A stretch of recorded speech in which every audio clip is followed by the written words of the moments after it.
Hi, welcome to OWTV. It's me, Renanthra, back here again. Today, I'm with special guest Seicoe from Twisted Minds. Seicoe, how are you doing? I'm good. Thanks for having me. Well, thank you for making time. Like, people don't know this, but before we started, Seicoe told me he's literally mid-scrim right now. So very busy schedule, getting ready for playoffs, I can tell. But yeah, last week, you guys played Quick Esports, and you guys made quick work of them. So that was a nice 3-0 series to kind of end your regular season. How'd you feel about that match? I mean, didn't have any emotions really. I mean, it was expected that we would win that. And the day before we won Saudi ELeague, so it's like that match we had zero preparation for. And I was still on my flight back, and Astro arrived like 1 hour before. So yeah, I mean, yeah, just a victory lap. Basically. Yeah, exactly. Yeah, that's how I felt. Okay, yeah.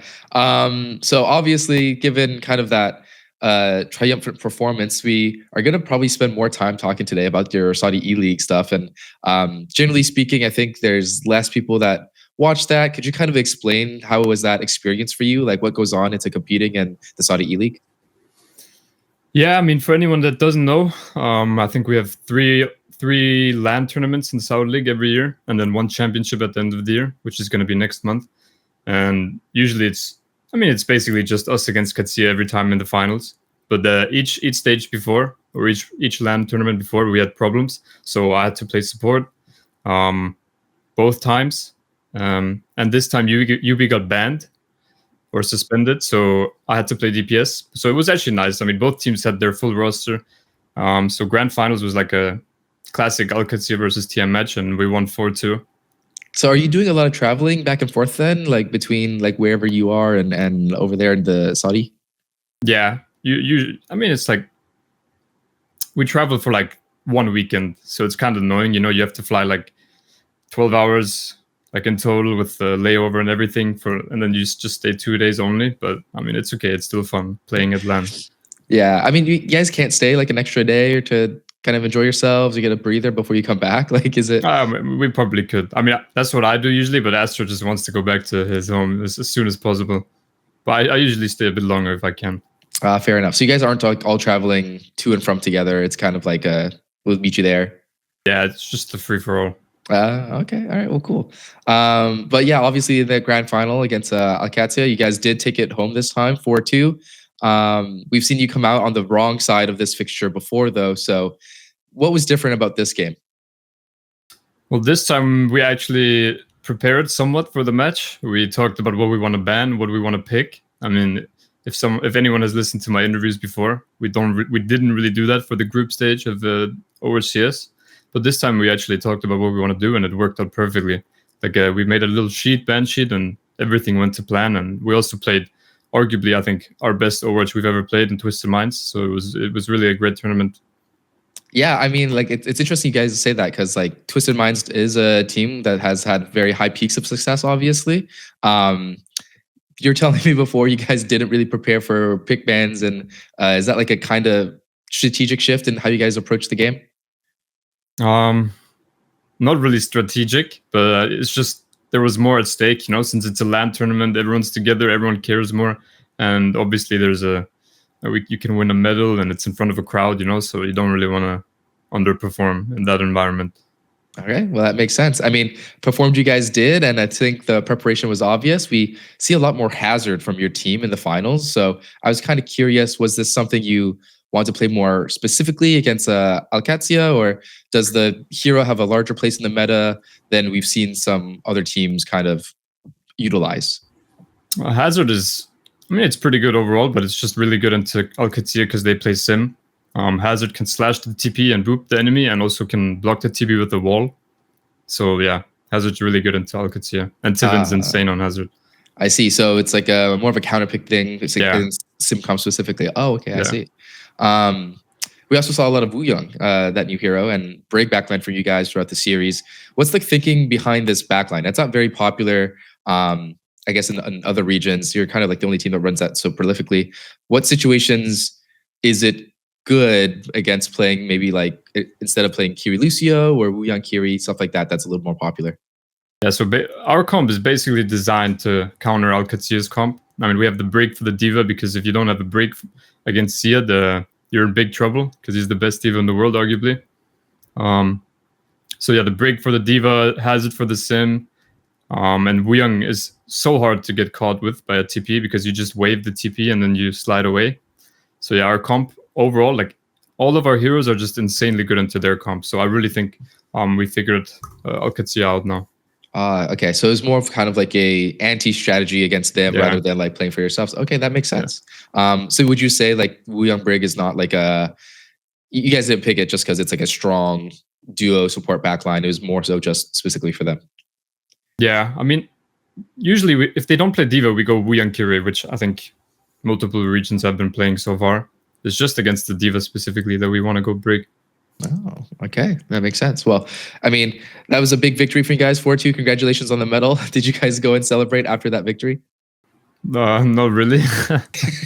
I mean, everyone just went their own. Yeah, everyone just went their own way afterwards. I mean, it's just Saudi ELeague after all, you know. You guys get medals are cool. The prize money is cooler. True. Yeah, but I mean, after getting a good result at EWC, you know, everything else just kind of is just another day at the office. I see. That was like the peak. And then, yeah, exactly. Okay. So you're looking forward to more about playoffs and World Finals then. I guess that's like the next big goal for you. Yeah, I think World Finals is like the next big step for us.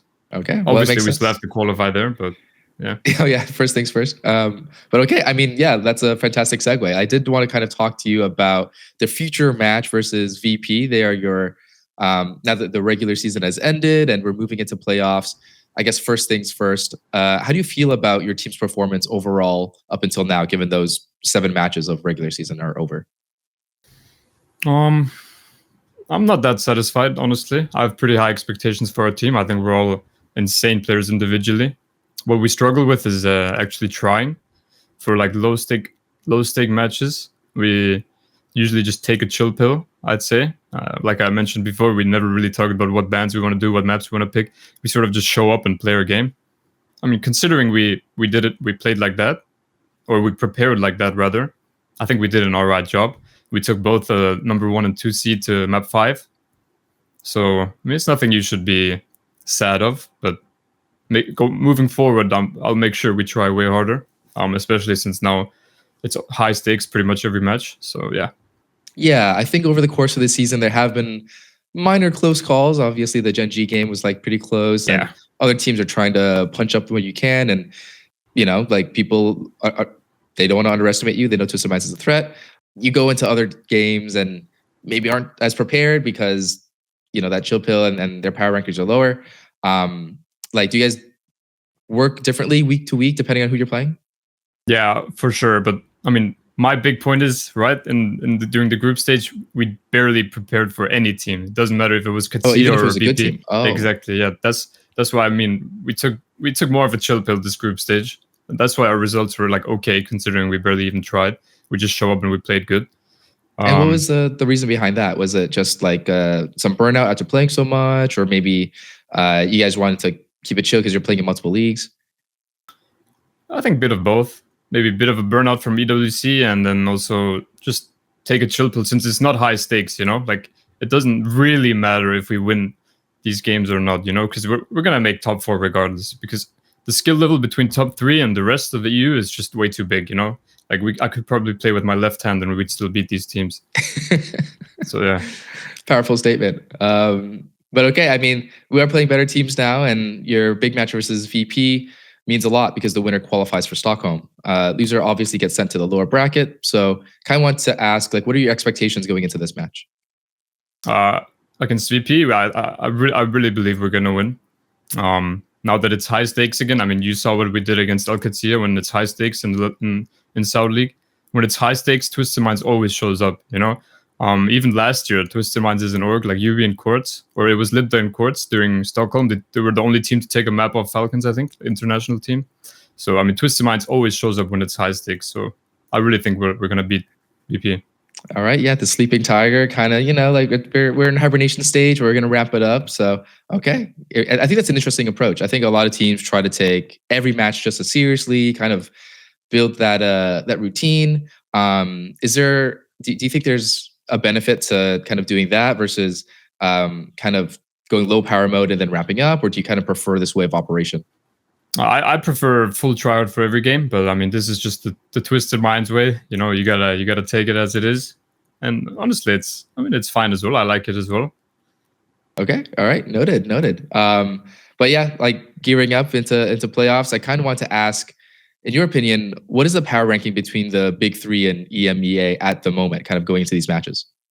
It's still super close between the top three, I think. I mean, I would put Twisted Minds number 1, VP number 2, and Qadsiah number 3. I mean, I always say this, and Qadsiah always ends up somehow winning. So I mean, you can never underestimate these teams. Like really, it just depends on which team has the better day. Like I really think it's like so close between these teams. So anyone can win and anyone can lose. Would you say you have a better matchup into either of these teams, either VP or Qadsiah? It's a good question. I'm not sure. I think we have some hidden tricks up our sleeves for both of them. So I think you guys will see if we end up meeting both of them. All right, prepared either way. I mean, that's good to know. That's good to know. But I mean, preparation-wise, I think this is a good time to talk. Plans might have changed because there was a big patch yesterday with Season 19, the big Halloween patch, and some characters are buffed, some characters are nerfed. Have you had much time on the new patch? Yeah, we've had like maybe 2 scrim blocks, and I played some rank. But honestly, this patch was terrible, to be honest. Like barely anything changed. Like they nerfed Wuyang a little. So I think if anything, we'll just see more Lucio Kiri again. But other than that, nothing really changed. It felt more like a mid-season patch than a new season patch. So I was pretty disappointed. It didn't really change anything. If anything, I think Lucio Kiri Diva is better now. Maybe with Sim as well. Do you have any thoughts on the Mauga changes? I know I saw on Twitter people were saying, "Oh, Mauga's buffed," and then Falcons paid someone off, and this is how it always happens. Any thoughts on that character? I think Mauga's still trash. Nothing to worry about. Guys. Don't worry, guys. No Mauga. Good. So the Falcons, they should have paid Blizzard more for they will for Stockholm. They will for Stockholm. Okay. They're like, yeah, we'll give them like the small things here and some more mid-season. Okay. Exactly. All right. Well, then let's talk about Stockholm. So if I'm understanding this correctly, EMEA 3rd seed goes into bracket with NA number 2 seed, and Korea number 1 seed plays EMEA.